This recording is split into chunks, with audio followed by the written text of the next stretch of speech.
Orain badago jende euskaldun askoz gehiago, AEKak kriston lan egin du, ikastolak kristona egin du, baina kalean oso zaila da, uste dut, euskaraz aritzea, ez?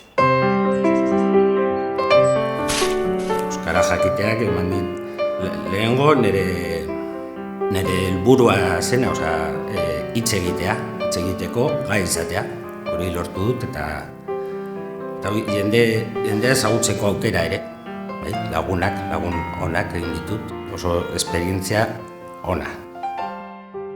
Gure ametsa izango litzateke euskaraz bizitzea.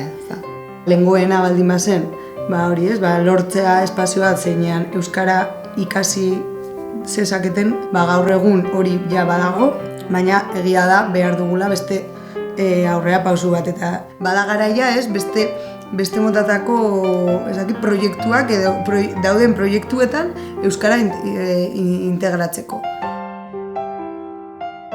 Bueno, gustatuko litzaidake nire semea, Izai, Tafaian eta zonalde honetan izatea aukera kalean euskaraz hitz egiteko, lanean euskaraz hitz egiteko, udaletxera joaten denean zerbait eskatzera euskaraz hitz egiteko aukera, eta batik bat euskaraz bizitzeko aukera, zonalde honetan. Horatzen dut nire lehenengo barnetean, amets egin nuela euskaraz. Eta kriston posa berurrengo gunen lagun guztiei kontatzen.